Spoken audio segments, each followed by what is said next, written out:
Assalomu alaykum qadrli mehmonlar, hurmatli xonimlar va janoblar. Sizlarni Turkiy davlatlar tashkilotining yetakchi ilmiy tahliliy markazlarining xalqaro konferensiyasida ko'rib turganimizdan xursandmiz. Dear ladies and gentlemen, distinguished guests, we're delighted to welcome you to the International Conference of Leading National Think Tanks of the countries of the Organization of Turkic States. Ushbu anjumanni ochib berish uchun biz O'zbekiston Respublikasi Prezidenti maslahatchisi o'rinbosari, O'zbekiston Respublikasi Prezidenti administratsiyasi huzuridagi iqtisodiy tadqiqotlar va islohotlar markazi direktori Dr. Hakimov Obid Arzikulovichni taklif etamiz. With opening remarks, we invite Dr. Abid Hakimov, Deputy Advisor to the President of the Republic of Uzbekistan and Director of the Center for Economic Research and Reforms under the administration of the President of the Republic of Uzbekistan. Assalomu alaykum, hurmatli xalqaro konferensiyamiz ishtirokchilari. Hammaga mana shu konferensiyaga vaqt ajratib kelgani uchun kattadan katta minnatdorchilik bildiramiz. Bugun biz birgalikda mana shu dunyoda hozirda yetakchi bir xalqaro maydonga aylanib kelayotgan Turkiy davlatlar miqyosidagi o'z aloqalarimizni yanada bir marta kuchaytirish borasida va uning qo'llab-quvvatlash, mana shu hamkorlikni qo'llab-quvvatlash bo'yicha yana bitta anjumanni boshlanish arafasida turibmiz. Avvalambor, Iqtisodiy tadqiqotlar va islohotlar markazi nomidan mazkur muhim tadbirda ishtirok etayotganingiz uchun barchangizga samimiy minnatdorchiligimizni bildiramiz. Fursatdan foydalanib, Turkiy davlatlar tashkiloti bosh kotibining o'rinbosari janob Muray Mukajan hamda Turkiy davlatlar akademiyasi vitse-prezidenti janob Asxat Kesikbayevlarga alohida minnatdorchiligimni bildiraman. Bugun tadbirni tashkil etishda O'zbekiston Respublikasi prezidenti hurmatli Shavkat Miramonovich Mirziyoyevning Bishkek shahrida tashkilotning 11-sammitida o'zaro savdo aloqalaridagi to'siqlarni bartaraf etish, rivojlantirish hamda yangi texnologiyalarni jalb etishga qaratilgan tashabbuslari amalga oshirishda muhim asos bo'lib xizmat qilmoqda. Biz bu yerda Turkiy makonda iqtisodiy hamkorlikni muhim masalalarini muhokama qilish maqsadida yig'ildik. Tadbirda Turkiya, Ozarbayjon, O'zbekiston, Qozog'iston, Qirg'iziston va Vengriya kabi yirik mamlakatlarning, demak yirik ilmiy markazlari, 16 ta milliy tahliliy markaz vakillari bugun mana shu anjumanimizda ishtirok etishyapti. Ular orasida Turkiy davlatlar akademiyasi, Qozog'iston Respublikasi prezidenti huzuridagi Qozog'iston strategik tadqiqotlar instituti, Qozog'iston Respublikasidagi davlat siyosatini tadqiq qilish markazi, Qozog'iston Respublikasi jahon iqtisodiyoti va siyosat instituti, Yevrosiyo tadqiqotlar instituti, mana Ozarbayjondagi hamkorlarimiz prezident huzuridagi iqtisodiy islohotlar va kommunikatsiyalar tahlil qilish markazidan, yana iqtisodiy tadqiqotlar instituti, Vengriya strategik tashabbuslari milliy instituti kabi yirik tahliliy markazlarni, demak o'sha olimlari bugun mana shu anjumanda ishtirok etyapti. Turkiy davlatlar tashkiloti milliy tahlil markazlari platformasi keng ko'lamli tashabbuslarni amalga oshirish bo'yicha eng muhim platformalardan biri hisoblanadi. Bizning noyob hamkorlik modelimiz tajriba va bilimlarni samarali almashish imkonini beradi va biz har doim bu imkoniyatlardan samarali foydalanishimiz lozimdir. Ta'kidlash lozimki, o'tgan 2024-yilda Turkiy davlatlar uchun juda muhim yil bo'ldi. Tashkilot o'zining 15 yilligi munosabati bilan Turkiy dunyoning muvaffaqiyatli yo'li va xalqaro maydondagi nufuzini yanada mustahkamladi.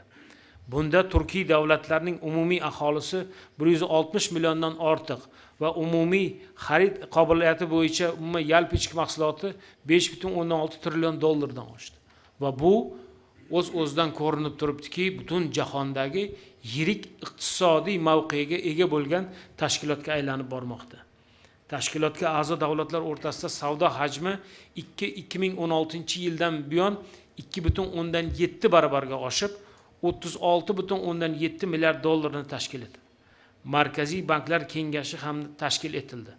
Kengashning tashkil etilishi davlatlarimiz o'rtasida iqtisodiy integratsiya va aloqalarni kuchaytirish, moliyaviy tizimlarni bir-biri bilan bog'lash va yangi imkoniyatlarni yaratishga hissa qo'shadi.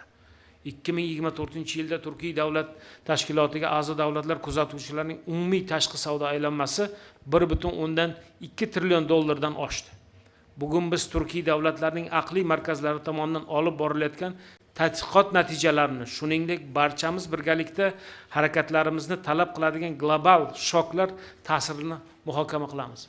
Hammamiz ko'rib turibmizki, dunyoda juda ham noaniqlik va bunday turbulentlik davrida mana shu Turkiy davlatlar tashkilotiga a'zo mamlakatlar, ya'ni o'zini barqarorlik oroli sifatida biz o'z aloqalarimizni yanada qanday rivojlantirish, yana qanday yangi imkoniyatlarni demak amalga oshirish orqali o'zimizni mana shu aytaylik hayot farovonligimizni oshirish bo'yicha yangi bugun tashabbuslarni ishlab chiqyapmiz.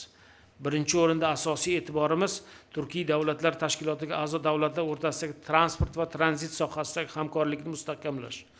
Osiyo va Yevropani Markaziy Osiyo orqali bog'lovchi o'rta koridor deb nomlanuvchi Transkaspiy xalqaro transport yo'lagini raqobatbardoshligini oshirishga qaratiladi. Savdo va tarif to'siqlarini o'zaro hamkorlikda qo'shimcha qiyinchiliklarni kamaytirish bo'yicha yangi tashabbuslarni muhokama qilamiz. Investitsiya oqimlarini qanday yanada kuchaytirish, ya'ni mana shu Turkiy davlatlar tashkilotlarining investitsiya fondini imkoniyatlarini yana qanday kengaytirish bo'yicha yangi tashabbuslarni muhokama qilamiz. Suv energetika sohasida Turkiy zabon davlatlar o'rtasidagi munosabatlarning ajralmas qismidir. Turkiy davlatlarning atrof muhit masalalari bo'yicha birgalikda sa'y harakatlarimiz bilan biz mintaqa barqarorligini ta'minlashga xizmat qiluvchi yangi amaliyot va texnologiyalarni joriy qilish orqali iqlim muammolarini qanday samara qilish bo'yicha yangi tashabbuslarni bugun muhokama qilamiz. Raqamli transformatsiya ham bugungi o'sha dolzarb jarayonlardan biri hisoblanib, bugungi Turkiy davlatlar tashkilotlarining aql markazlarini asosiy e'tiborida bo'lgan masalalardan biri bo'ladi. Hurmatli hamkasblar, bugun biz o'zaro hamkorligimizni institutsional ko'rinishda amalga oshirishning yangi bosqich ostonasida turibmiz. Bu jarayon Turkiy dunyo mamlakatlari o'rtasida hamkorlikdagi loyihalarni amalga oshirish uchun asos bo'ladi. Bizning sa'y harakatlarimiz va resurslarimizni birlashtirib, tadqiqot va baholashga tayanib, biz bugungi kundagi global muammolarni va tahdidlarga qarshi integratsiyalashgan va mustahkam mintaqani yarata olamiz. E'tiborlaringiz uchun katta rahmat.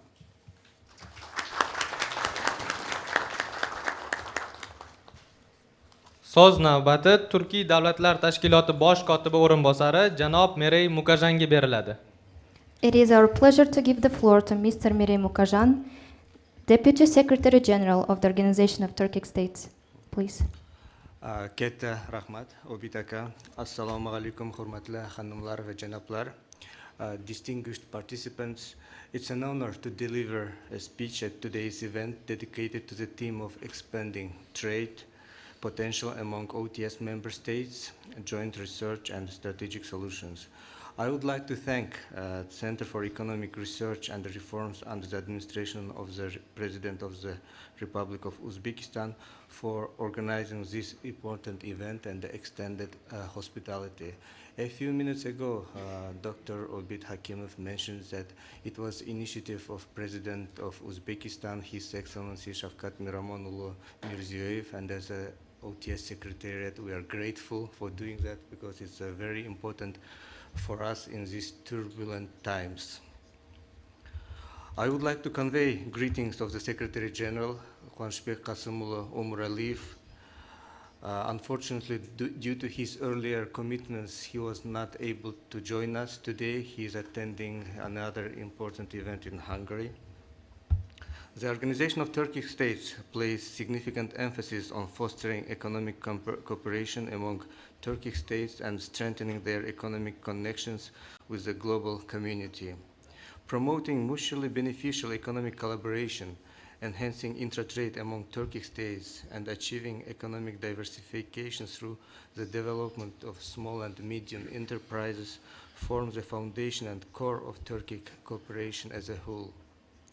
Aligned with the Turkic World Vision 2040, it's our strategic document, and the OTS 2022-2026 strategy, our economic initiatives are concentrated on facilitating trade within the OTS region. As our presidents emphasized, despite the huge economic potential of the region, intra-trade among Turkic states is still not at a desired level. Therefore, the OTS Secretariat is currently focusing on implementing necessary measures and the mechanisms to advance economic integration, expand trade cooperation, and strengthen competitiveness of our economies. Moreover, the Kyrgyz chairmanship is also giving importance to trade. The Turkic region, home to 175 million people, and it's dynamically growing. Even in Uzbekistan, birth rates are 1 million per year, and it's very impressive. Covering 44.5 million square kilometers offers tremendous opportunities for trade and investment. In 2024, our combined GDP, as it was mentioned, exceeded $2.1 trillion, making this large and growing market. According to the results of 2024, OTS countries' combined trade turnover was $1.1 trillion. I hope in future it will rise. Furthermore, the Turkic states collectively form the third largest global energy provider, offering additional strategic advantages. Turkic country's energy reserves with proven natural gas reserves are 19.9 trillion cubic meters. Proven oil reserves of 38.2 billion barrels, and the proven coal reserves are 42 billion tons, underscores their strategic position in the global energy landscape. More statistics. Turkic states intra-group trade, as measured by OTS member states, has risen from 38.3 billion in 2023 to $58.17 billion, reflecting a significant increase of 52%. According to the results of 2024, intra-trade between OTS member states currently accounts around 7% of total trade turnover of OTS member states, which are nearly $850 billion. A few years ago, this was only 3%, so we are seeing encouraging growth. However, our goal now is to increase this share to at least 10% as quickly as possible. And in order to achieve this great, the relevant proposals of the National Analytical Center is more than welcome, because your valuable ideas will be also presented to our high-level officials. In upcoming few months, we have OTS Economy Ministerial meeting. Don't think that these ideas and proposal will stay here, because we will accumulate it and we'll share with the member states, because they are very valuable. Before the meeting, we had a conversation with Dr. Abid, and I was saying, if the politician had carefully listened to academicians or think tanks, we shouldn't have any problems nowadays. Unfortunately, they are not listening properly, and I hope these topics will be listened by them. Distinguished participants, in recent years, Organization of Turkic States has made many important moves to strengthen cooperation among our countries and increase our presence on the world stage.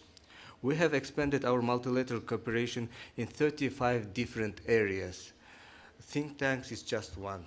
We have economy, transport, space, mapping, health, many, because these are very important. Nowadays, if you want to be successful, it's not only about the culture, literature, or other issues. We should concentrate on modern tendencies, modern areas of cooperation. This is a way of success. And as an OTS, we are trying to increase areas of cooperation, not just by numbers, also by quality, and thanks to our heads of state, we are trying our best. I hope it will bring results in upcoming years. The economic cooperation among member states of the OTS is an essential and dynamic aspect of the overall integration and collaboration within the Turkic world. One of the mechanisms we have established to enhance cooperation is the Union of Turkic chambers of commerce and industry located in Istanbul, which act as a key platform for strengthening business relations across our member and observer states. Additionally, maybe you heard about Turkic Investment Fund is another milestone, initially launched with a capital of $500 million. The fund has now grown to $600 million with joining of our brothers from Hungary. The fund is planned to be activated this year and start investing in concrete projects in our region. Once fully operational, Turkic Investment Fund will support small and medium-sized enterprises, fund key infrastructure and economic projects, facilitate trade and investment among OTS members, enhance regional economic stability and cooperation. Thanks to our former Secretary General, His Excellency Baghdad Kultayoglu Amreev, the fund is working actively, and soon, as I mentioned, they already finished internal procedures. Soon they will start funding, and it's also a big success for the Turkic world. We are also planning to open Turan Special Economic Zone in Turkestan, region of Kazakhstan. The place is almost ready. The inaugural ceremony will be soon organized. Moreover, at the 11th summit of OTS held in Bishkek, our member states signed a Digital Economic Partnership Agreement, so-called DEPA. This agreement, currently under ratification, will help build trust in digital transactions among OTS members. In this regard, I would like to emphasize Uzbekistan was the first country who ratified this important document, and I am very grateful for doing that. It shows in real, by actions, that you are giving importance to it. Another priority is to finalize a free trade agreement in service and investments, which will boost trade and investment across our countries. After returning to Istanbul, we will have an online meeting with our member states on this topic. At the 9th summit of OTS held in Samarkand in 2022, the presidents of Turkic states adopted OTS trade facilitation strategy. In line with the provisions of this document, the Trade Facilitation Committee was established within the OTS. The Trade Facilitation Committee is entrusted with the crucial task of implementing the strategies outlined in OTS Trade Facilitation Strategy, which aim to streamline the trade processes, reduce barriers, and foster a more conducive environment for trade among Turkic states. In alignment with the mission of the TFC, the national analytical centers are invited to provide their specific recommendations for inclusion in committee's work plan for further review and consideration. Additionally, our member states signed last summit in Bishkek memorandum on the establishment of Council of Central National Banks aimed at enhancing financial cooperation. The signing of the Turkey Green Finance Council Memorandum is another major step towards supporting green finance and sustainable investment in our region. We will have inaugural meetings of these two important initiatives soon in summer, inshallah. And you see, as a OTS, we are creating infrastructure for our financial infrastructure for the member states. One of the most compelling examples of unity through diplomacy and investment is the Turkic world, comprising nations that share deep historical, cultural, and linguistic ties. The Turkic world has demonstrated how regional cooperation can serve as a foundation for the global influence. I would like to thank all of you for your attention, and I will look forward to productive discussions and meeting today. Thank you very much.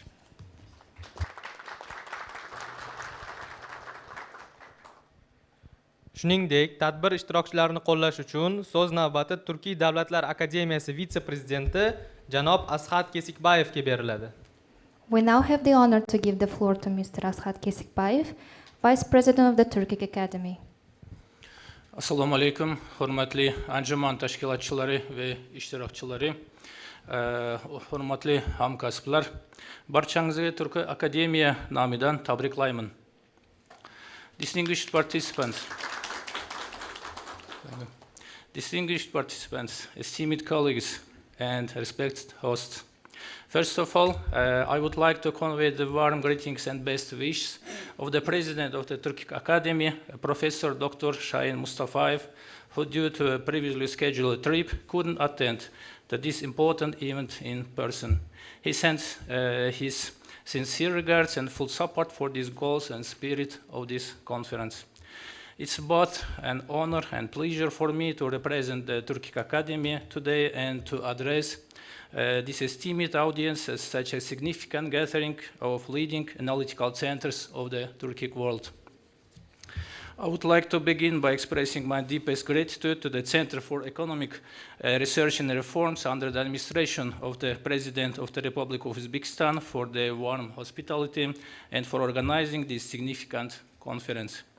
Our presence here today is a powerful testament for the growing cooperation among the member countries of the Organization of Turkic States. This collaboration, grounded in shared history, culture and values, gains its true strength when it is supported by robust economic foundations. Indeed, no form of integration, be it cultural, political, or social, can be truly sustainable unless it's underpinned by economic ties that are resilient, forward-looking, and inclusive. Recognizing this truth, the Turkic Academy has since 2023 placed a strong emphasis on promoting economic cooperation among our countries through research, dialogue, and expert collaboration. As part of this initiative, we have launched a series of comprehensive economic reports developed in partnership with leading experts from across the Turkic world. In 2023, we proudly published the report on Turkic economies 2023, Digital Trade and Investment, highlighting the transformative role of the digitalization in regional economic integration. Building on that momentum, our 2024 edition, Strengthening Transport and Energy Connectivity Among Turkic States, addresses two of most vital pillars for regional development and strategic autonomy. These reports are not just academic exercise, they are essential tools. They help us evaluate our present condition and offer evidence-based insight to better predict and prepare for the future. They serve as a common language through which we can align our priorities and policies and ultimately strengthen the fabric of our shared economic future. Later in the conference, I will speak in more detail about the findings of our latest report, but now I want to reaffirm the commitment of the Turkic Academy to continue supporting initiatives like this one, platforms that foster dialogue, knowledge exchange, and long-term cooperation. Thank you again for your kind invitation and for bringing us all together under one roof. I look forward to the fruitful discussion ahead. Rahmat, thank you. Thank you. Thank you very much. Now we will start our discussion sessions. The first panel will be discussing about the current state of the trade between OTS member states and untapped opportunities. For that, I would like to invite Deputy Director of the Institute for Strategic and Regional Studies under the President of the Republic of Uzbekistan, Bakhtiar Mustafayev, for the moderation of the first session. Please. Thank you, Mr. Robert Hakimov. According to the program of today's event, the first session is devoted to a very relevant topic. As we know, organizations of Turkic states have enormous economic and investment opportunities and also a significant transport potential. At the same time, the indicators are still far from the result, what we would like to achieve. And analysis of the last 10 years show that the foreign trade turnover of the Organization of Turkic States is growing mainly due to imports, which are increasing twice as fast as exports, and today account for more than 50% of the Organization of Turkic States foreign trade. Moreover, a significant part of imports come from third countries. This trend indicates the need to develop economic cooperation to increase domestic trade, which today accounts for only 7% of the total foreign trade turnover. About this already mentioned Mr. Mary Mukajan.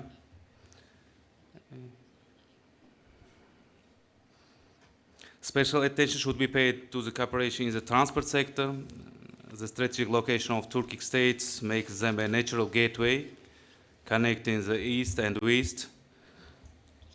However, due to limited capacity and undeveloped infrastructure, the process of transferring middle corridor from a regional route into an intercontinental trade route is slowing down. For example, until now, only 4 or 5% cargo transportation passing through the territory of the country participating in this project falls on intercontinental trade.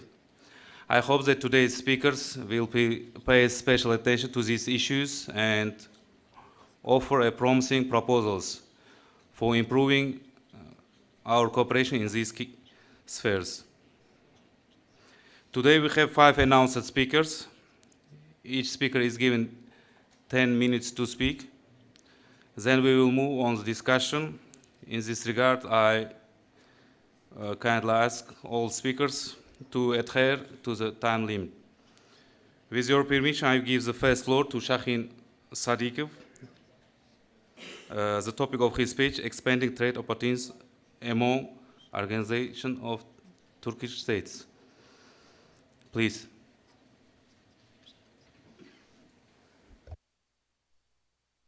Я выступлю на русском языке. Значит, мне действительно стало очень интересно, что же творится между нашими странами. И вы знаете, даже поверхностное такое изучение в меня вселило очень большой такой оптимизм. И когда я начал уже интересоваться и составлять свой доклад, то я решил немного в динамике рассмотреть наши экономические и торговые отношения. И получается, что у нас наблюдается достаточно стабильный и устойчивый рост в торговле. И это очень отрадный момент. Но без оценки как бы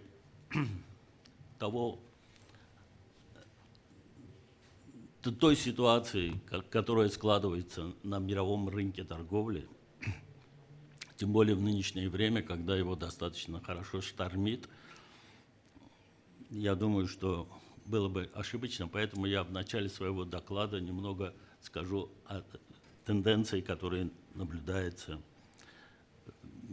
в мировой торговле. Согласно расчетам, проведенной конференцией Организации Объединенных Наций по торговле и развитию, на основе национальных статистик в 2024 году наблюдался устойчивый рост глобальной торговли товарами и услугами. Но в третьем квартале 2004 года темпы роста торговли в развитых странах определили показатели развивающихся стран. Развитые экономики стали лидерами глобальной торговли роста на фоне стабильного спроса и улучшения деловой среды. В этой группе стран импорт вырос на 3% за квартал, а экспорт на 2%. В противоположность этому развивающиеся регионы в тот период столкнулись с трудностями. Импорт снизился на 1%, а экспорт увеличился лишь на 1%. Торговля между развивающимися странами, так называемый юг-юг, в третьем квартале сократились на 1%.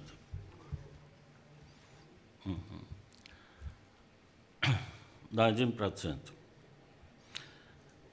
А экспорт увеличился также на 1%. Торговля между развивающимися странами, так называемый юг, в третьем квартале сократился на 1%, что предвещало ранее наблюдавшуюся положительную тенденцию. Тем не менее, в годовом выражении торговля развивающихся стран сохранила положительную динамику, показав рост примерно в 3%. Регион Организации тюркских государств мировой торговли. В 2023 году, это так как мне была доступна информация только по 2003 году последняя. Значит, в мировой торговле экспорт развитых стран сократился на 2,8%. Общее снижение было еще более выражено в развивающихся странах на 6,2%. В том же году северные страны экспортировали больше, чем южные. Развитые экономики внесли вклад в глобальный экспорт на сумму 13,3 триллиона долларов США. В то же время, как развивающиеся страны составили всего 10,5 триллионов долларов США. Кыргызстан и Узбекистан в 2003 году продемонстрировали положительную динамику экспорта. В то же время Казахстан, Азербайджан, Турция и Туркменистан столкнулись с снижением объемов экспорта, причем наиболее существенное сокращение зафиксировано в Казахстане. Регион Организации тюркских государств, естественно, находится под влиянием глобальной торговой политики. Вот эта карта, она просто, я ее выбрал только потому, что она отвечает вот сегодняшней ситуации в мировой торговле. На этой карте представлены дисбалансы торговли в тарифах по отношению к Соединенным Штатам Америки. Цветовое кодирование позволяет определить, какие страны имеют торговый профицит по отношению к Соединенным Штатам и вводят более высокие тарифы на американские товары. То есть здесь чем темнее, тем жестче, в принципе, должно быть отношение Соединенных Штатов к этим странам. Значит, что творится с тюркскими странами? Казахстан имеет торговый профицит, но имеет одновременно и высокие тарифы. Турция имеет высокие тарифы. Значит, Азербайджан тоже имеет высокие тарифы, и Узбекистан, и Кыргызстан. Но степень подверженности, то есть если Соединенные Штаты будут вносить свои тарифы, то наиболее уязвимым среди тюркских стран оказывается Казахстан. Потому что у него достаточно высокий профицит с Соединенными Штатами и одновременно высокие тарифы. Дальше. Значит, Азербайджан, Казахстан и Туркменистан ориентированы на топливный сектор в своих внешнеэкономических связях. Турция, Кыргызстан, Венгрия сосредоточены на обрабатывающей промышленности и экспортируют более разнообразную продукцию. Узбекистан преимущественно осуществляет экспорт, основанный на добыче полезных ископаемых и драгоценных металлов. Проведенный такой даже поверхностный анализ говорит о том, что все страны тюркских государств, все тюркские государства нуждаются в диверсификации своей экономики. Если так взять, допустим, экспорт, основанный, если вот страны, где экспорт основан на ископаемой топливе, это Азербайджан, Казахстан и Туркменистан. Какой же у них риск? Риск – это цены на нефть и газ нестабильные. И колебания на международных рынках напрямую влияют на доходы этих стран. На фоне глобальной политики, направленной на достижение углеводородной нейтральности и зеленого перехода, экспорт ископаемого топлива становится все более рискованной отраслью. Страны, вот по перечислению, страны, ориентированные на обрабатывающую промышленность, это Турция, Кыргызстан и Венгрия, несмотря на экспорт более разнообразной и ценной продукции, эти страны в основном производят товары средней технологичности и легко заменяются на рынке. Сильная зависимость от глобальных цепочек поставок делает их уязвимыми перед внешними экономическими шоками. Экспорт, основанный на природных ресурсах, это больше экономика Узбекистана. Она имеет какую опасность? Горнодобывающий сектор сопряжен с экологическими и социальными рисками, и в последующем, которые могут перейти и в экономические проблемы. Опора на природные ресурсы вместо построения экономики, основанной на знаниях и технологиях, в долгосрочной перспективе ведет к экономической уязвимости. Интересен особый взгляд на организацию тюркских государств в отдельности, если их рассмотреть в отдельности между собой. Например, рост экспорта Турции за последние 6 лет, то есть 18 и 23 год. Здесь вот нижняя шкала, цветовая шкала, чем темнее зеленый свет, к зеленому свету, тем больше экономических связей с Турцией, то есть экспорт Турции. Значит, объем экспорта Турции в процентах за 18-23 год. Эти показатели свидетельствуют укрепление экономической интеграции Турции с тюркским миром и стремительном росте объемов торговли, особенно примечательный рост торгового оборота Турции с Казахстаном и Киргизстаном. С Киргизстаном это просто скорость у него очень высокая. В период 18-23 года. Торговля Казахстана с регионом тюркских государств. Здесь тоже, если взять Казахстан, наиболее такие тесные связи у нее, значит, Казахстан с Узбекистаном и с другими тюркскими странами более так равномерно. Рост за эти 6 лет у них составляет приблизительно вот темпы роста, да, значит, вот выглядит таким образом. Естественно, здесь впереди всех Турция, Азербайджан, да, потом идет уже Узбекистан и Кыргызстан. Торговля Узбекистана с Организацией тюркских государств.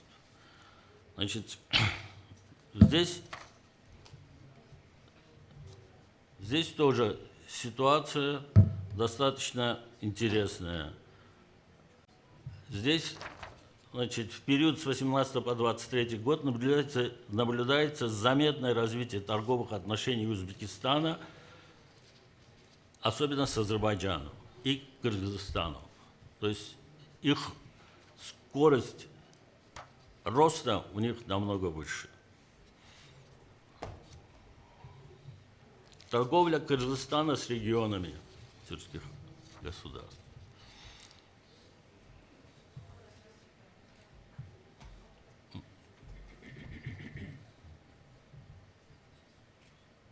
Назад вот это, да.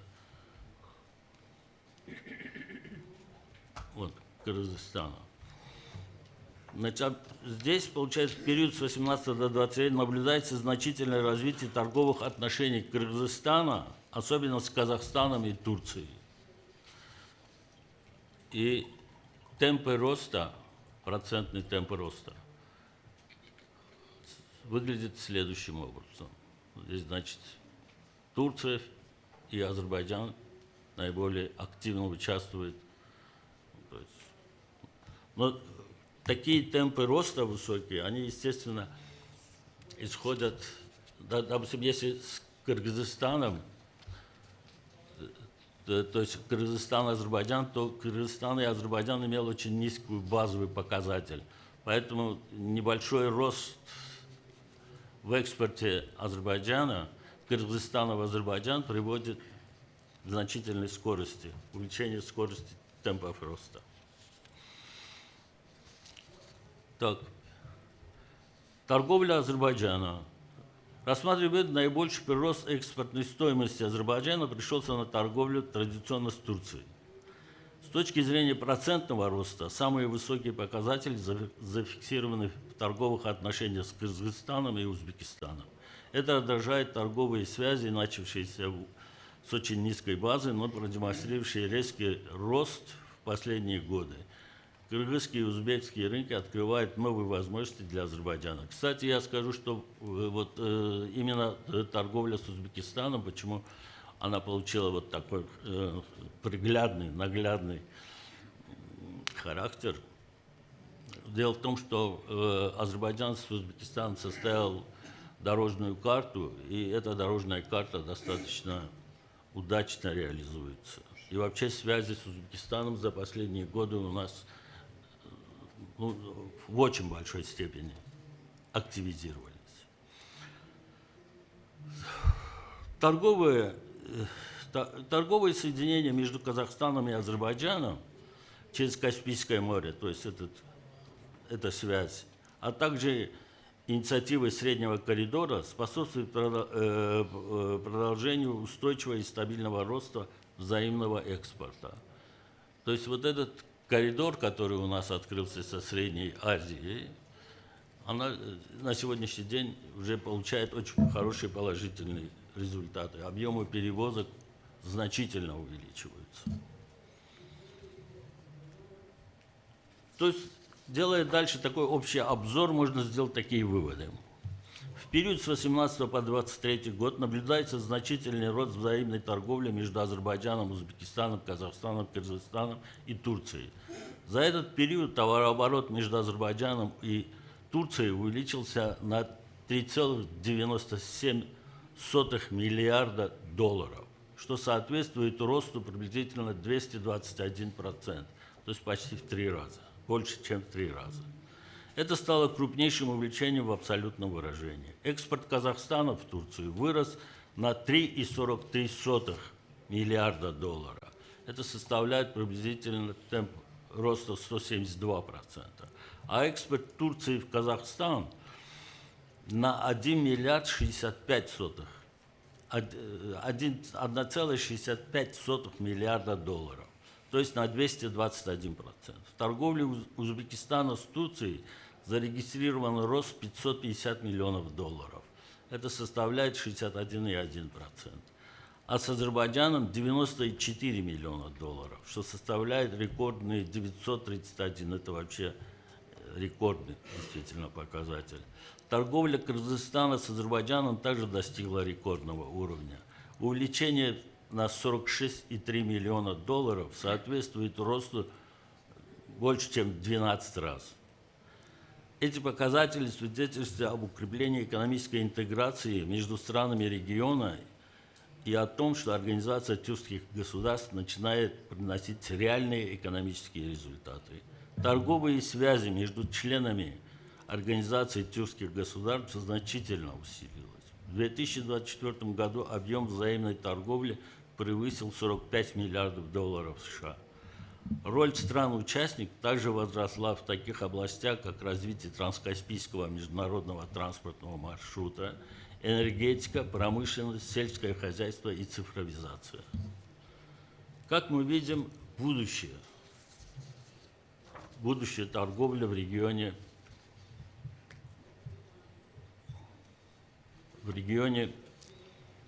Организации тюркских государств и рекомендаций. Планируется подписание соглашения о свободной торговле в сфере услуг между странами, членами Организации тюркских государств. Работы в этом направлении уже начаты, ведутся консультации между официальными представителями, обсуждаются вопросы в сферах транспорта, цифровизации, передовых технологий, и в том числе космической промышленности, энергетики и стратегического сырья. С учетом того, что в странах Организации тюркских государств имеются значительные объемы стратегического сырья, можно ожидать, что эти ресурсы окажут сильное влияние на развитие передовых технологий, в том числе космических технологий и квантовых исследований. Роль исследовательских институтов в условиях расширяющихся торговых связей приобретает все большее значение. Эти учреждения представляют научно обоснованные аналитические материалы и прогнозы по торговой политике, возможностям региональных рынков и экономическим трендам, тем самым оказывая серьезную поддержку органам, принимающим решения. Какие рекомендации? Это, правда, не мои рекомендации, это рекомендации искусственного интеллекта. Первым долгом искусственный интеллект ответил, что создание централизованной платформы для сбора и распространения данных о импортно-экспортных операциях стран-членов Организации тюркских государств, имеющая ключевое значение. Такая инициатива может быть реализована в результате совместных усилий исследовательских институтов тюркских государств. И что хотелось бы сказать в заключение. С учетом текущей геополитической и геоэкономической обстановки, тюркский мир можно рассматривать как ключевой логистический хаб на евроазиатском континенте. Регион Организации тюркских государств находится между Европой и Китаем. Соединяет стратегические и экономические центры. Он обладает достаточными природными и человеческими ресурсами. В таких условиях основой как экономического развития, так и международной политической роли тюркских государств выступает их единство. Все это является залогом геополитического успеха Организации тюркских государств. Спасибо за внимание. Thank you very much for your informative presentation. Indeed, as you mentioned, organization of the Turkic states has a huge opportunity for enhancing economic cooperation, and also I fully agree with you. We have to develop our cooperation in the field of energy, technology, and innovation.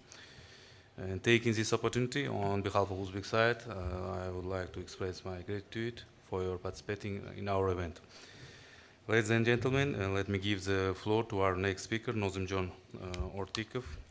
He is the Deputy Director, Center for Economic Research and Reforms under the administration of the President of the Republic of Uzbekistan. And the topic of his speech, Uzbekistan's trade and economic cooperation with the countries of OTC, untapped potential and prospects for deeper integration. Please.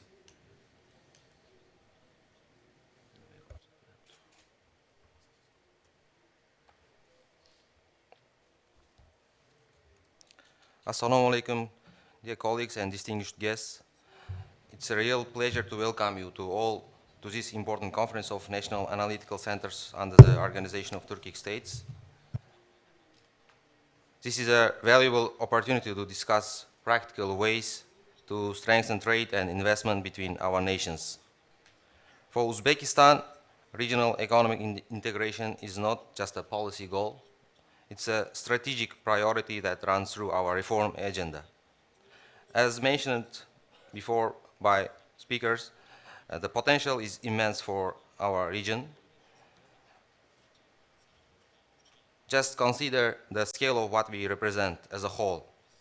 The combined population of more than 160 million people and GDP nearing $5 trillion in purchasing power terms. In 2024, the combined GDP of OTS countries reached $2.1 trillion in nominal terms, accounting for nearly 2% of the global economy. Trade between us also is growing fast. In 2023, the total trade turnover, including observer states, reached $1.2 trillion. Even more impressive that trade between OTS countries themselves reached $35 6.7 billion, which is 2.7 times higher than in 2016. These numbers show more than just progress. They show that our region is integrating faster and deeper than ever before.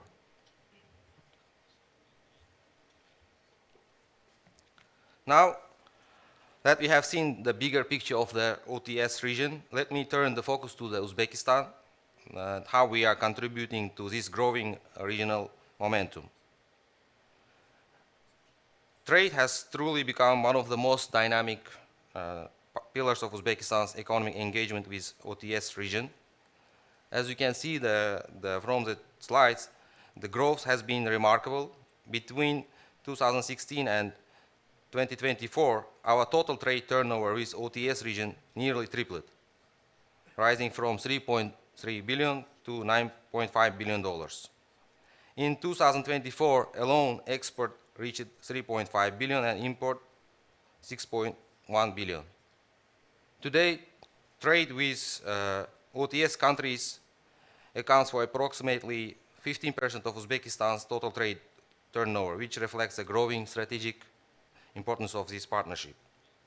So how is that 9.5 billion spread out across our partners? Kazakhstan is our biggest trade partner in the OTS region, making up the 45% of the trade. Turkey comes next with 30%, then Kyrgyzstan at 13%, Azerbaijan at 9%, and Turkmenistan at 3%. Even Hungary, as an observer state, is part of the picture, contributing about 1% or $78 million. This distribution shows both strengths of our core ties and the growing breadth of our regional footprint. Now, what exactly we are exporting as part of this growing relationship? In 2024, our export to OTS countries were led by industrial goods, which made up 1/3 of their total. This was followed by the machinery, transport equipment at 23%, food products at 11%, and chemicals at 9%, and services at 12%. This mix shows how much our economy has diversified recent years and how it's increasingly aligning with the demands of our regional partners. That said, we still have plenty room to grow. Right now, intra-OTS trade that makes up only about 7% of the bloc's total foreign trade. That means there is a huge untapped potential that we can unlock together. To move forward, Uzbekistan is putting forward concrete proposals to reduce trade barriers, simplify and harmonize custom procedures, and to expand digital trade platforms so that trade across region can move faster, cheaper, and smarter.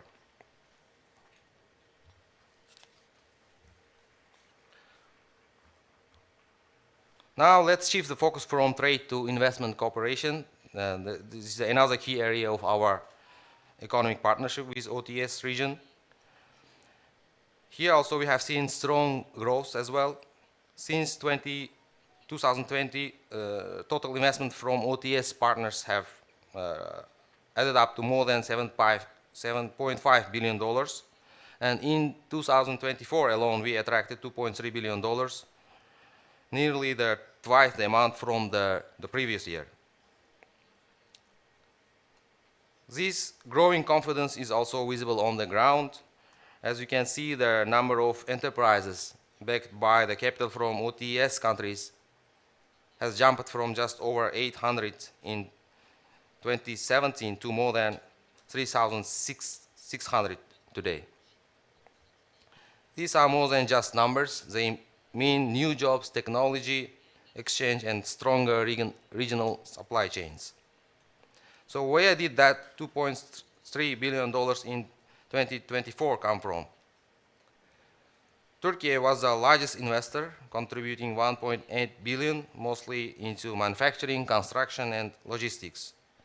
Investment from Kazakhstan, Azerbaijan, and Kyrgyzstan also growing, a clear sign of trust in Uzbekistan's business environment. Looking at the sectors, manufacturing attracted the biggest share with $750 million. Then came energy with $650 million. Housing construction also received more than $300 million, and agriculture also received nearly $300 million in new investment. These are all the sectors that fits our Uzbekistan's industrial development strategy. And what's important here is these investments are not short-term. They are helping us building regional supply chains, production networks that will benefit the whole region. One major step forward is Uzbekistan's $100 million contribution to the Turkic investment fund. This helped raise the fund's total capital to $600 million, creating a shared platform to support infrastructure, industry, and entrepreneurs across the region. All of this shows the investment from OTS partners is directly supporting the core priorities of Uzbekistan economic strategy and helping us move from cooperation to real, lasting integration.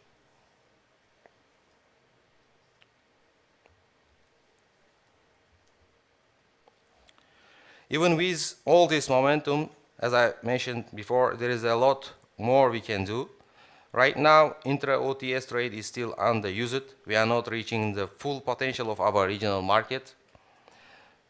For example, let's take Uzbekistan as an example. Our analysis show that even in the short term, Uzbekistan could increase its export to OTS region by around $2.7 billion. That includes $1.8 billion to the Turkey market, $500 million to Kazakhstan, and also growing opportunities with Hungary and Kyrgyzstan. And it's not just us.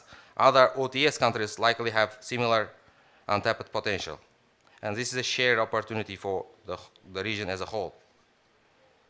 Now let's talk about the sectors with the biggest upside, starting with agriculture. The total agricultural market across OTS countries is worth around $72 billion every year. Uzbekistan already has a strong role there, and we can do even more. There is a big export potential in products like dried grapes, apricots, nuts, vegetables, and melons, areas we already have a competitive supply. But opportunity also goes far beyond agriculture. OTS countries also import huge volume of industrial goods, more than $100 billion in textiles, $30 billion in copper, $25 billion in polymers, $35 billion in electrical equipment, and billions more in fertilizers, zinc, and semi-processed materials. And Uzbekistan has real production capacity in many of these areas.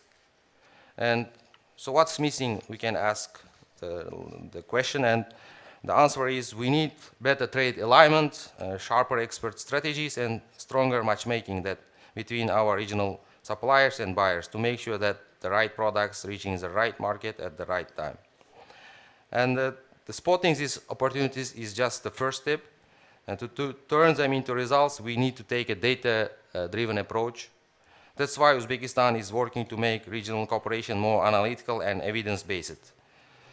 Just to give an example, in 2024, the Center for Economic Research and Reforms in Uzbekistan teamed up with Azerbaijan's Center for Analysis of Economic Reforms and Communication to carry out a joint diagnostic study.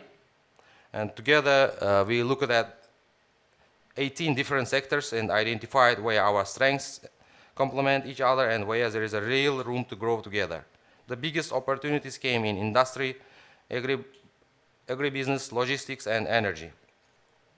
What's important is that this was not just one-off study. We believe this approach, joint analysis based on real data, can be scaled across OTS region.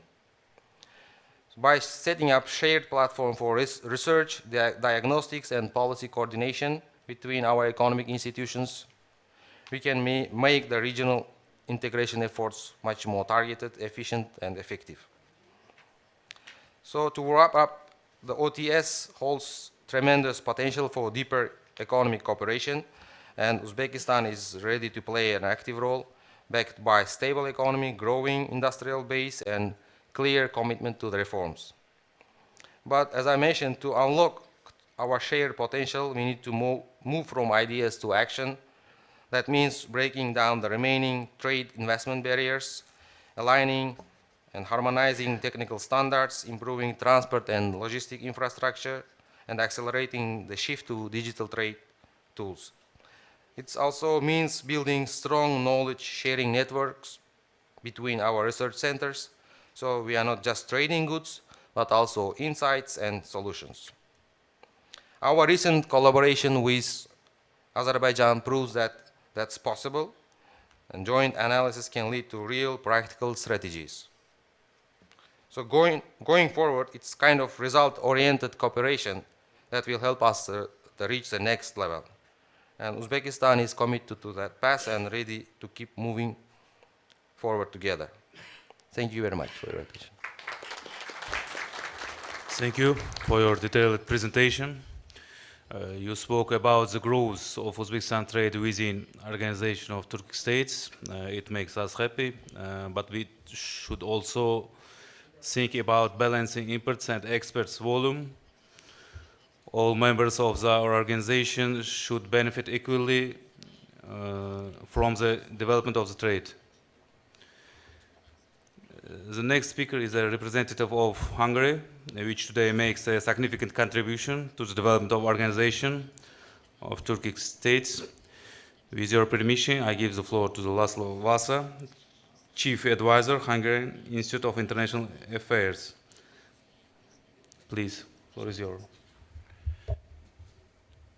Thank you. Thank you very much for this kind invitation to Tashkent for the OTS Analytical Center meetings focusing on economic, especially trade issues. I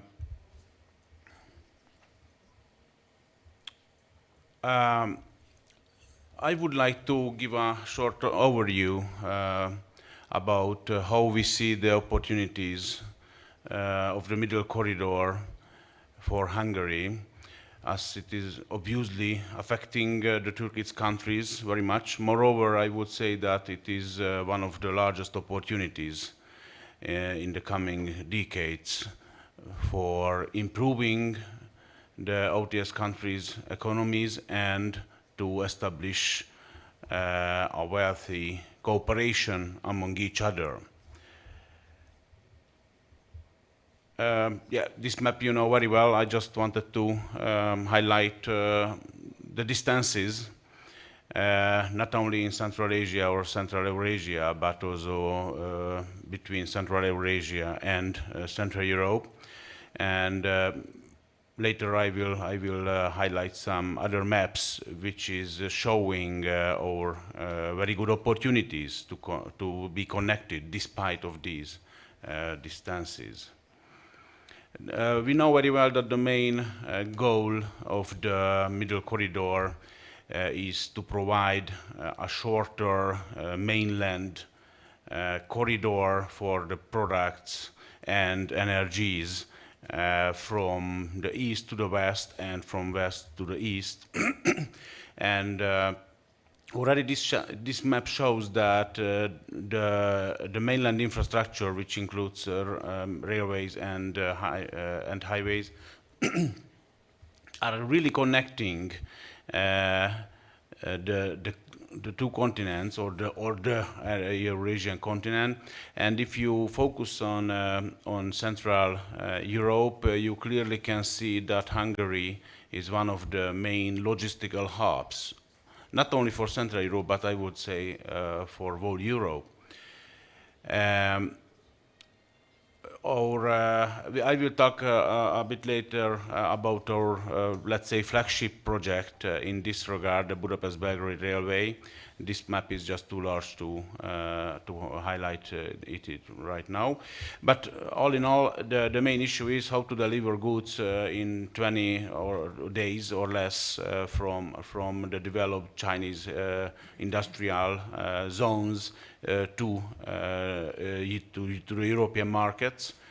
And obviously, the main interest of the Central Asian, Central Eurasian states, the Turkic states, is how to utilize, how to realize gains from these flows of goods and energies, not just flowing through, but how to process, how to make a stop in our countries, and how to provide the added value for these.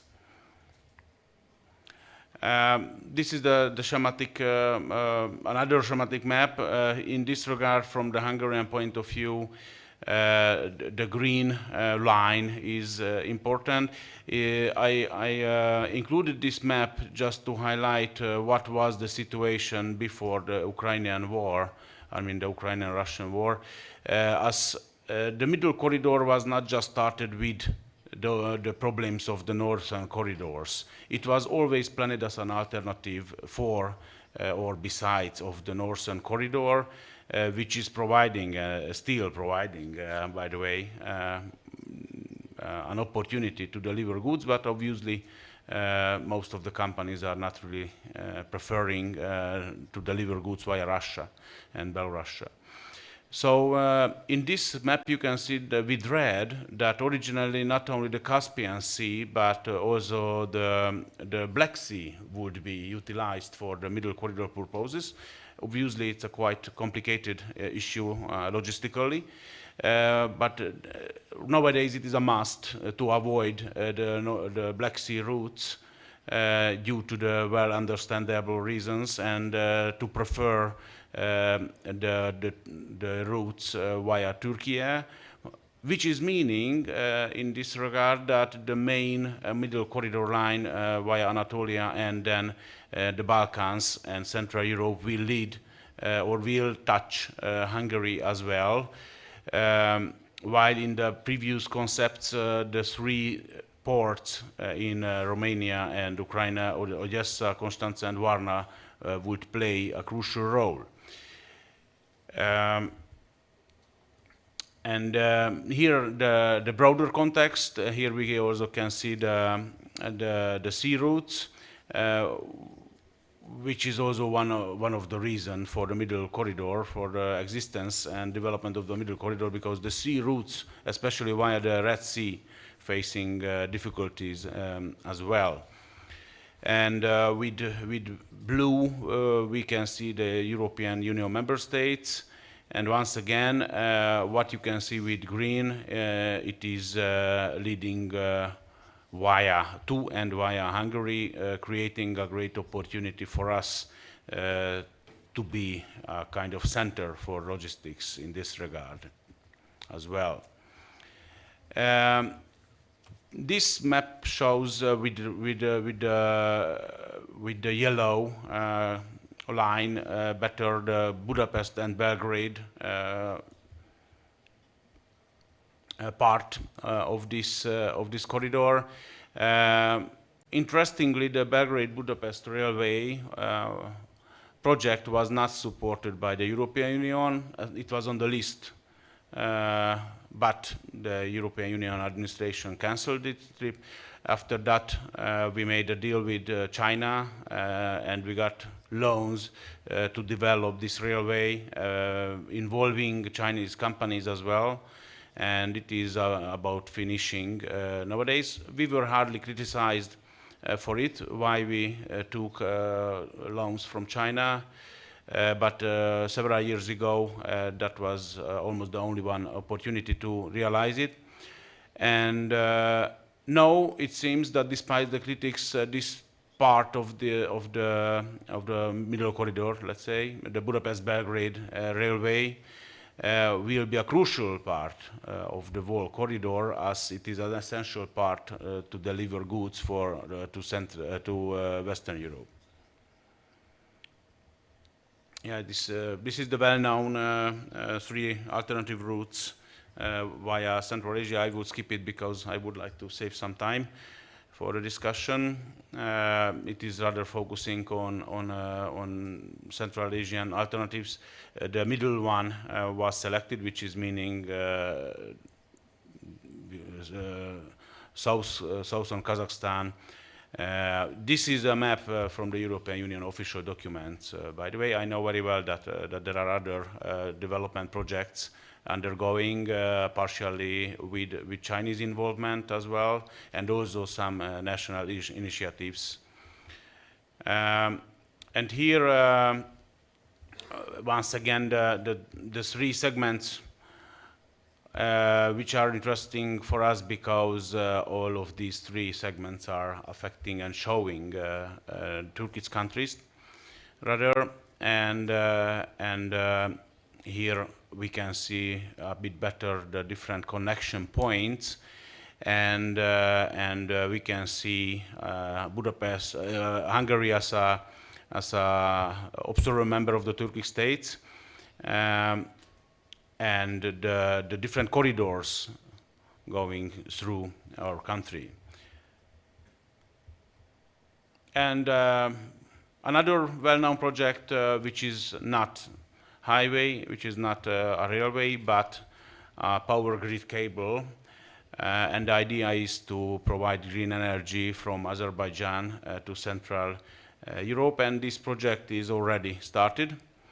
And already Central Asian Turkic states expressed their interest to join this project, meaning establishing another cable via the Caspian Sea and supplying green power from Uzbekistan and Kazakhstan to this power grid system. That is a really innovative solution and can contribute a lot to the diversification of the national economies in the Central Eurasian region, because it is much more than just exporting materials and raw materials, but this is in fact processing goods on site in the country and providing a higher added value. And yeah, this is another energy-related map about the pipelines. Just a note that Hungary's energy security is provided by the Turkic states. By the way, because it is fueled by pipeline which is called the Turkic Stream, and a significant part of our energy needs are coming from Azerbaijan and Kazakhstan.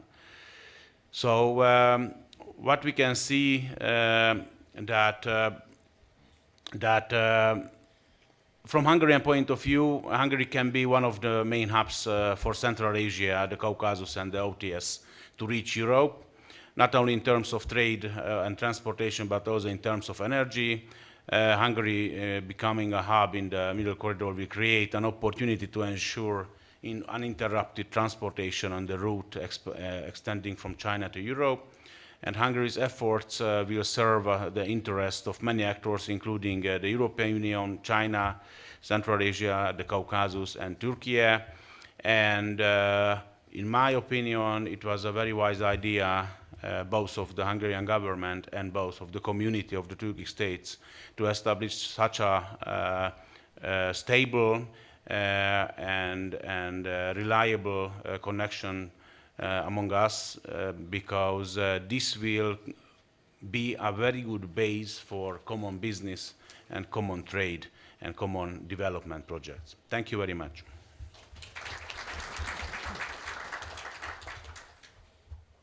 Thank you for your speech. Hungary plays key role in the development of organization of Turkic states, not only taking into account the transport opportunities, but also political and economic potential which it plays in Europe. And in this case, I sincerely hope that Hungary will soon be a full member of our organization. Thank you once more. Dear participants, the next speaker is Aydar Kurmashev. He is the head of department, Asian Studies, Kazakhstan Institute for Strategic Ties. I believe everyone will agree that today Kazakhstan makes an important contribution to the development of multilateral cooperation within OTS. The topic of his speech, trade and transport connectivity of Turkic states in Kazakhstan's vision. Thank you. Please. Thank you. Уважаемые коллеги, дорогие друзья, меня слышно, да? Да, да, да. Ага, спасибо. Разрешите прежде всего поблагодарить принимающую сторону и секретариат Организации тюркских государств за приглашение.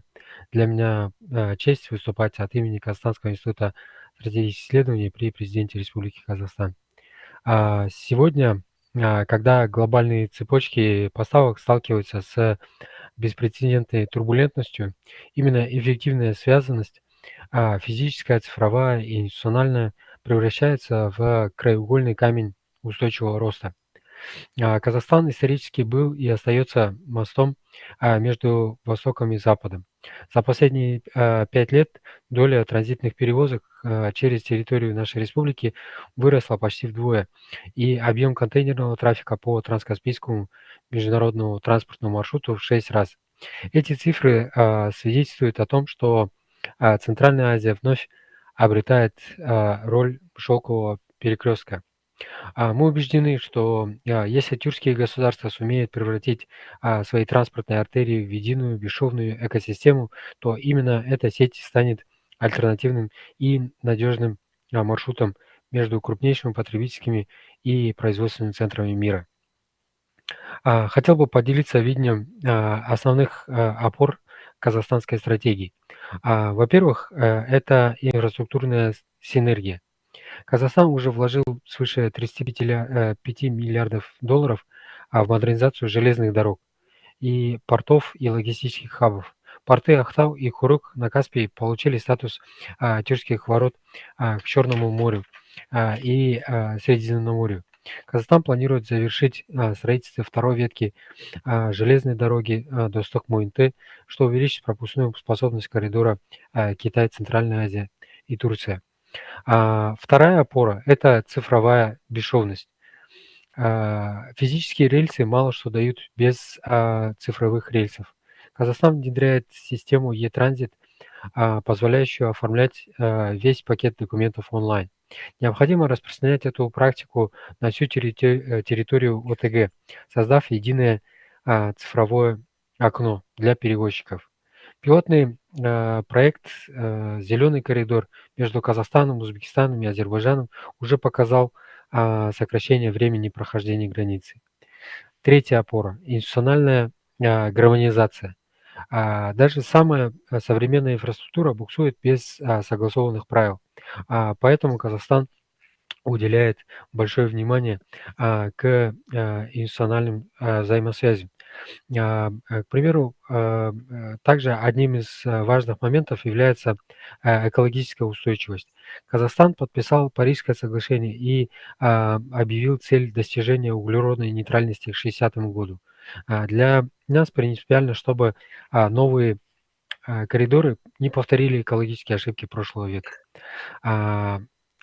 Торгово-транспортная взаимосвязанность означает не только важность грузов, но и важность ее для людей. Согласно расчетам различных институтов, каждый миллиард долларов инвестиций в инфраструктуру создает до 40 тысяч рабочих мест вдоль коридора. Это значит новые предприятия в городах и рост малого бизнеса и развитие туристических маршрутов. В этой связи нашей конечной целью является не только быстро доставлять контейнеры, но и превратить коридоры в цепочки создания стоимости. К примеру, модель Transit плюс Transform предполагает сборочные кластеры вдоль железнодорожных узлов, где товары высокой добавленной стоимости будут частично производиться внутри региона. Второе – это образовательные хабы при ведущих университетах, готовящие специалистов по логистике и аналитике и таможенном праве. Третье – это совместные неокр-центры по беспилотным грузовым коридорам, чтобы тюркские страны не догоняли, а задавали стандарты будущего транспорта. Дорогие коллеги, великий поэт Абай говорил, что единство – это источник силы, а раздор – это причина слабости. Сегодня это звучит как никогда актуально. Связанность – это и есть единство, выраженное в километрах путей, гигабайтах данных и миллиардах возможностей для наших граждан. А Казахстан готов и впредь быть драйвером этого процесса, открытым, надежным и инновационным партнером для всех тюркских государств. Спасибо большое за внимание. Спасибо большое, Айдар, за интересный доклад. Dear colleagues, we move on. The next speaker is Said Mukhtar Said Kasimov. He is our esteemed mentor. Said Mukhtar Said Ghazievich made a great contribution to the creation of the foundation. Вы неправильно перевели. Said Mukhtar Said Ghazievich made a great contribution to the creation of foundations for the development of Republic of Uzbekistan as a state advisor to the President, Minister of Foreign Affairs of... Вы неправильно переводите, девушка.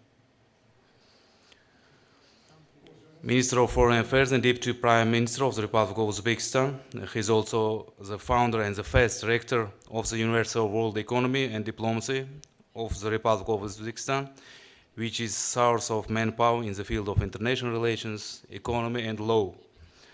The topic of his speech,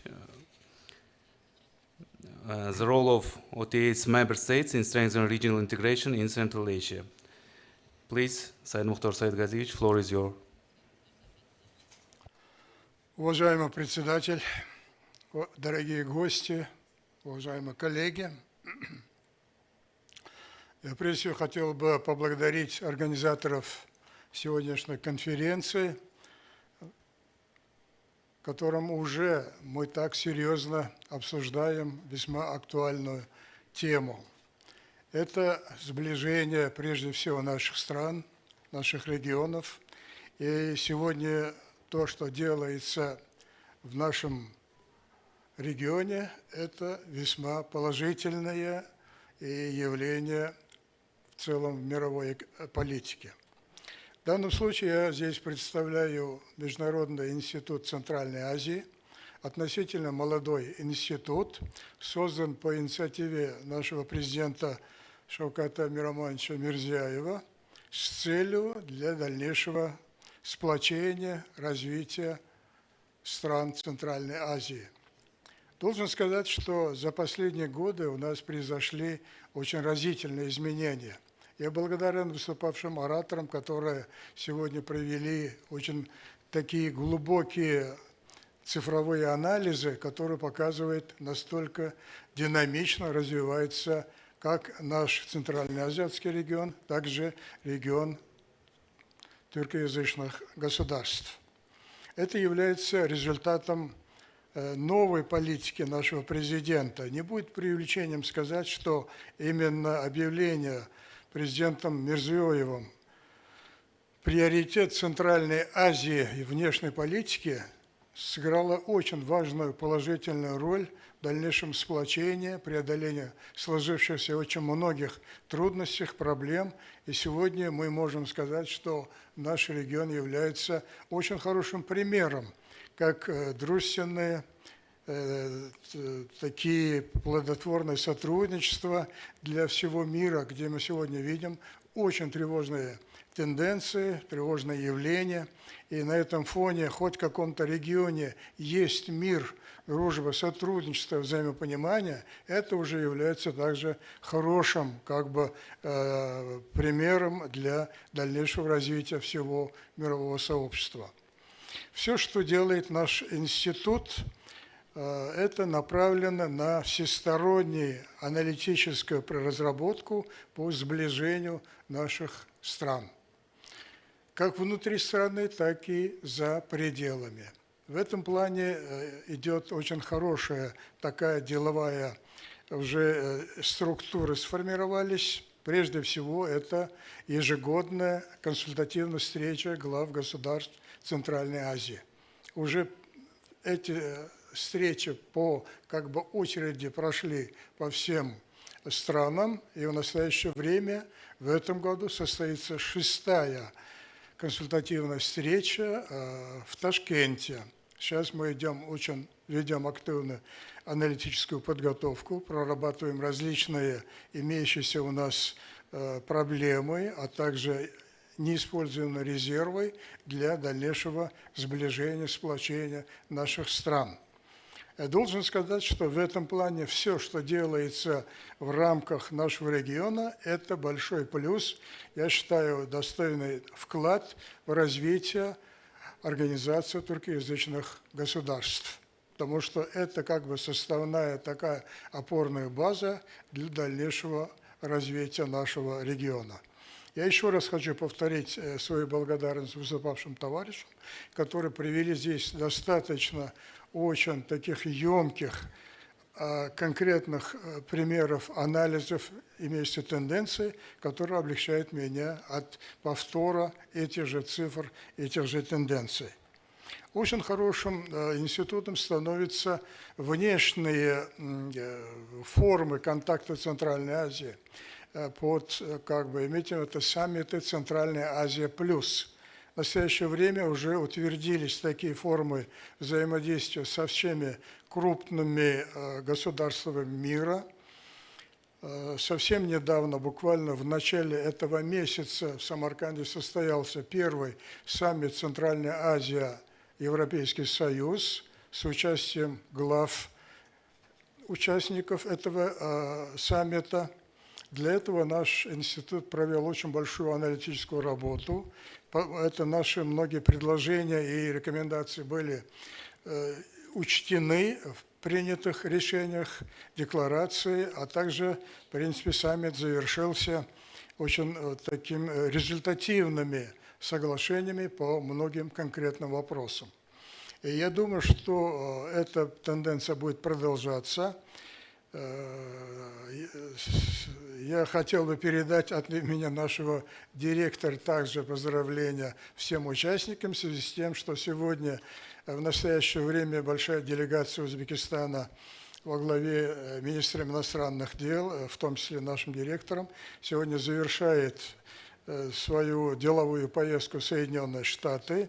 Была встреча с секретарем Госдепа господином Рубио и другими многими структурами руководства Соединенных Штатов, в том числе аналитическими центрами, и в том числе шла речь о проведении очередного саммита Центральная Азия Соединенных Штатов Америки. То есть все это непосредственно является, я думаю, что достойным вкладом в развитие деятельности Организации туркоязычных государств. Разумеется, сегодня много говорили о достигнутых успехах.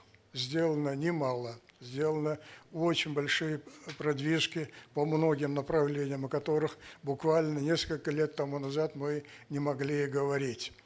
И тем не менее, ситуация меняется очень быстро. Я думаю, в этой аудитории нет необходимости говорить, что сегодня происходит в мире, как разрушаются привычные правила, принципы международных отношений.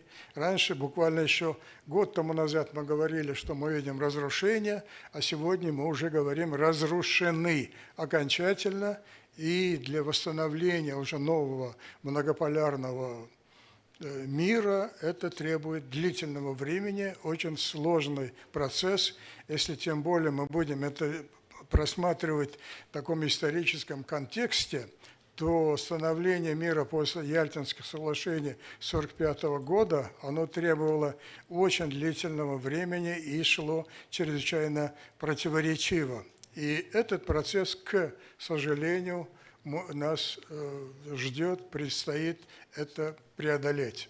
Поэтому я думаю, что нам необходимо думать о будущем еще более серьезно. Тем более сегодняшняя наша встреча показывает, что для этого мы имеем очень достаточно солидный академический потенциал. Здесь правильно было сказано, что мы должны более активное оказывать влияние на формирование как внутренней, так и внешней политики наших государств, чтобы они слушали и слышали это мнение академического сообщества.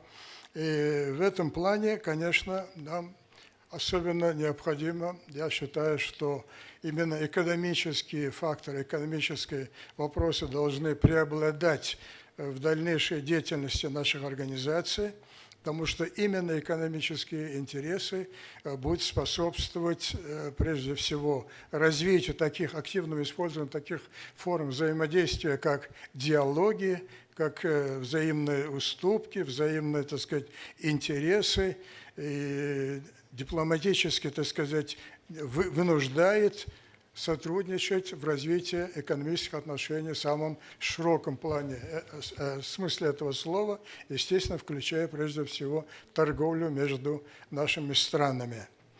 И здесь я хотел бы обратить особое внимание, что нам надо уделять наряду вот в этом аспекте нашему технологическому развитию всего нашего региона, как и Центральной Азии, так и в рамках ОТГ. Здесь мы заметно отстаем от мировых стандартов, и учитывая наши ресурсы, особенно такой мощный положительный фактор, как демографический, должны уделять еще больше превалирующего внимания именно обеспечению современного технологического развития всего нашего региона. В настоящее время наш институт разрабатывает, как я уже говорил, почти все основные актуальные вопросы дальнейшего сближения стран Центральной Азии, и особое внимание мы уделяем вопросам обеспечения безопасности в самом широком смысле этого слова. И особо хотел бы здесь выделить вопросы продовольственной безопасности для всего региона, в том числе для региона ОТГ. Потому что мы постоянно видим, то в одной, то в другой стране возникают временные проблемы вот в этой сфере. И здесь, имея в виду большой потенциал, нам необходимо скоординировать наши возможности, наши преимущества для решения этого вопроса. Прежде всего, в рамках Центральной Азии и ОТГ обеспечить продовольственную безопасность, стабильную безопасность, выйти на продовольственную независимость и в конечном итоге ставить цель по достижению стать одним из ведущих экспортеров сельхозпродукции мировой экономики. Потому что здесь нам не надо будет забывать об огромном таком факторе, как социальные риски в решении этого вопроса. Потому что стабильное обеспечение, что мы сегодня наблюдаем, кстати, даже в Европе, Европейском Союзе, о чем наши коллеги говорили, вот на Самаркандской встрече, а до того у нас была очень подробная, так сказать, обстоятельная конференция с ведущими экспертами Евросоюза, где участвовали более 50 известных экспертов. Они говорили о том, что особенно климатический фактор, климатические изменения очень значительно разрушает именно продовольственный потенциал Европейского Союза. В этом плане было бы очень неплохо, если мы обратили на это внимание. В настоящее время наш институт прорабатывает такой аналитический проект по этому вопросу. Мы призываем, если это целесообразно, присоединиться к этому также организации туркоязычных государств, чтобы мы в целом могли бы совместно, учитывая наш академический потенциал, подготовить конкретные предложения для наших руководителей по преодолению этого вопроса. Потому что именно продовольственная безопасность нашего региона, я имею в виду прежде всего ОТГ, даст нам большую уверенность в дальнейших реализации наших новых различных намерений и планов. Спасибо за внимание. Katta rahmat, Sayın Muhtar Gezevich. Dear guests, now all our speakers have finished their speech. Now we move on to discussions. If anyone has questions or comments, you can speak. please state your questions briefly and speak to whom your question is addressed. If there are comments, each speaker is offered 2-3 minutes. Please. Thank you, Mr. Moderator. If I may, can I pose it in Russian? Yeah. Yeah. Я хотел бы поблагодарить всех участников за содержательные доклады и очень интересные презентации. Для меня было очень полезно. Я вот хотел бы каждому задать вопрос. Вкратце, не могли бы вы предложить, как ОТГ может помочь нашему региону в целом? Как ОТГ может поспособствовать, если у вас конкретные предложения? Я бы хотел это услышать. Спасибо. Каждый докладчик, пожалуйста, по минуту или 1,5 минуты. У нас время есть. Мархамат, с кого начнем?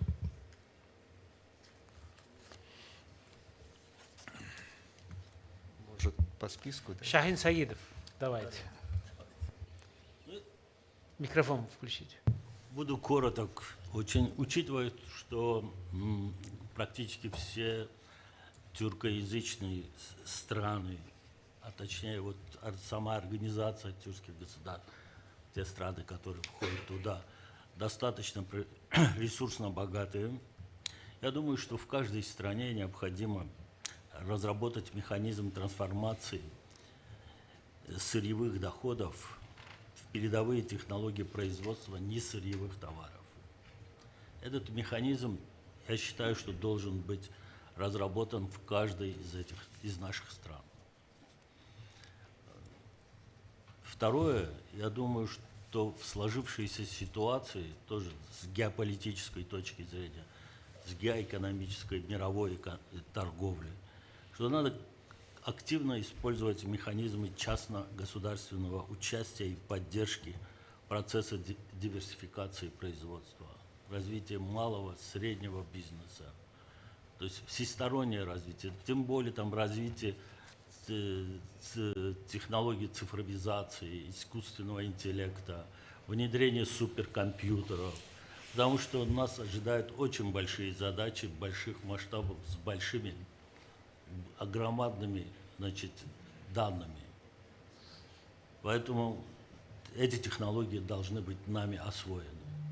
Я думаю, что это внесет очень большой вклад и в развитии самих стран, да, и нашего тюркского сообщества.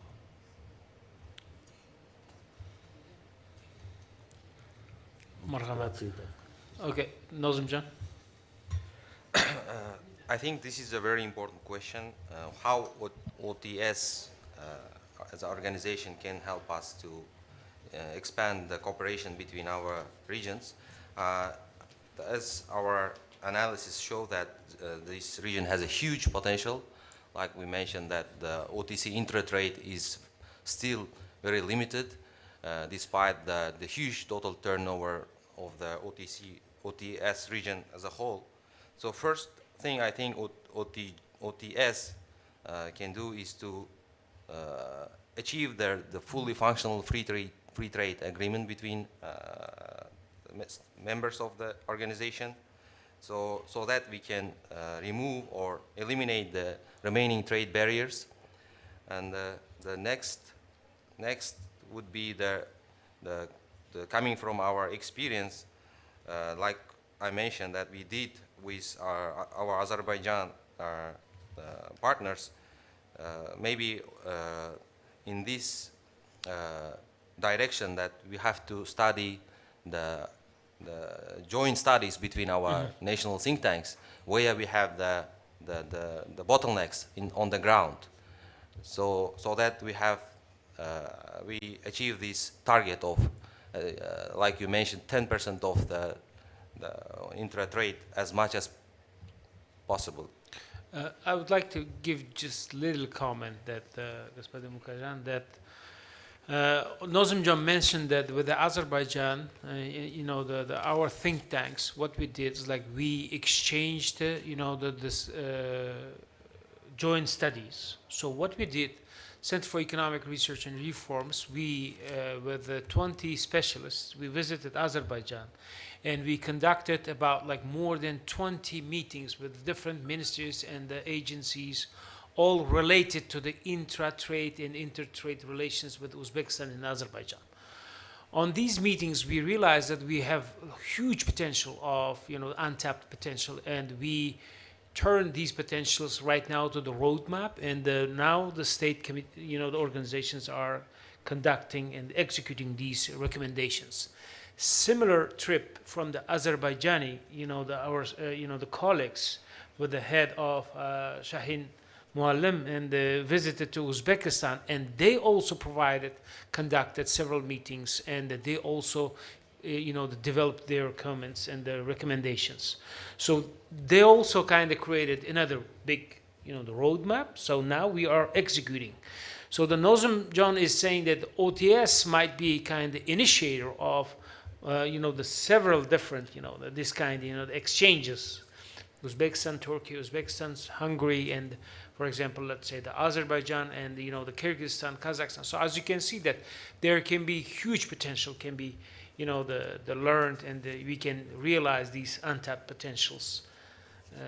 This was kind of the in practice was tested. It was very beneficial. It was very helpful practice for us. Mr. Laszlo Lasha. Я очень извиняюсь, я, наверное, что-то должен добавить, потому что это к нам относится. Мы сейчас разрабатываем как раз новую стратегическую дорогу, значит, с Узбекистаном. Практика первой реализации, первой дорожной карты, она показала, что она очень практичная.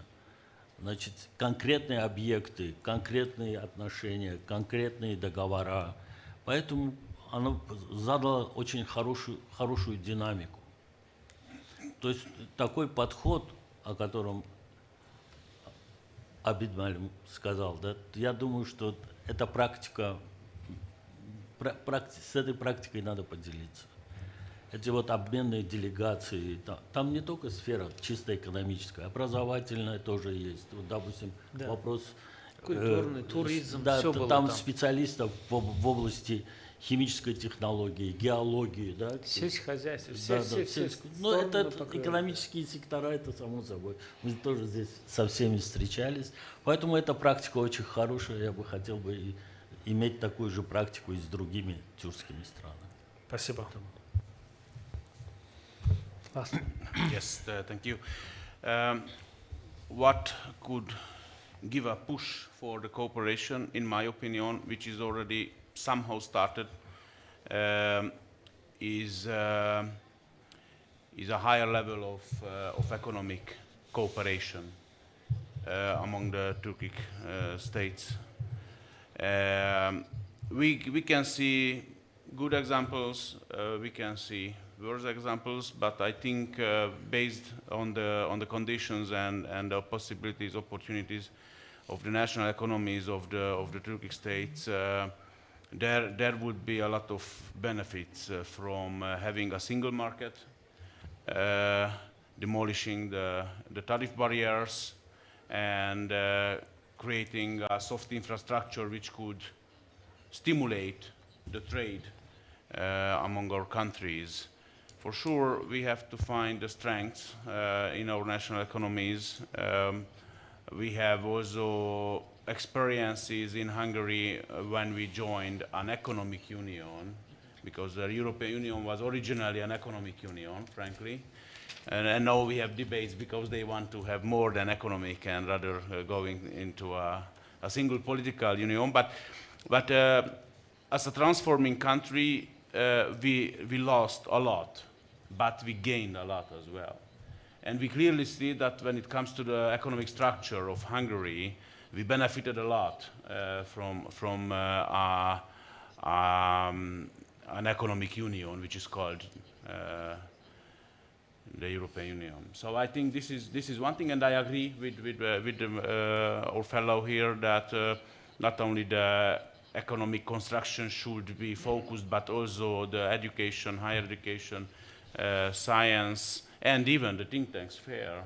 And I expressed my opinion several times, but I do think that the OTS would need an analytical unit as well. So not just a very, very good cooperation like this, cooperating and sharing the knowledge among us, but to have a not big, but a small, very well-focused analytical unit, a kind of research center or a think tank under the umbrella of the OTS. Thank you. Thank you. Any other recommendations? Есть другие рекомендации для организации турецких государств? Пожалуйста, Усала. Thank you, Abed Malim. Thank you for this very question, Deputy Secretary General of OTS. In terms of the integration of Turkic world, Dr. Vasla made comparison with European Union. In European Union case, we had first the economic union in Europe and then the political union. But in our case, we have the political union in place. So Turkic states are political power. It's in the heartland of Eurasia and it's political. Now the economic union has to catch up the level that we enjoy on political level. And in that regard, there could be many scenarios. The best scenario would be, of course, the Turkic world, these countries' economies to become the part of the global value chain, like the mega green energy export projects that will align these countries and make it part of the global value chain, these Turkic states. But another, what I would suggest is to make this process the private-led growth and to encourage mutual investments. Let the private sector take this mission on there. And we can, of course, not only important, we discuss here to increase the intra-OTS trade. Yes, it's good, but what I would mostly suggest, we produce in Turkic world, but we export from Turkic world to non-Turkic states. So in that regard, that would make, I would say, the Turkic states part of the global value chain. And this, but we can, each country has their own economic interest of opening up, of the tariffs, even though politically we are brother countries, but each country has their own economic interests. So that's why it's very difficult to start from trade, but we can start from investments. We can boost mutual investment because we trust each other. We have political OTS level where the politicians can discuss and tackle problems related with investment. So we can attract mutual investments from Turkic states and make the production and export from Turkic states to northern Turkic states. That's I would suggest as a strategy for OTS. Thank you. Thank you. Very, very good, very interesting. So we can continue the discussions on the coffee break also. So right now the time is 11:27. We were supposed to finish our coffee break at 11:30. If you allow me, we will finish the coffee break at 11:35. Is it okay? So then now coffee break. And before the coffee break, we have a group photo. So in front of this big panel, okay? So at 11:35, we will be back on this room again. Thank you, guys.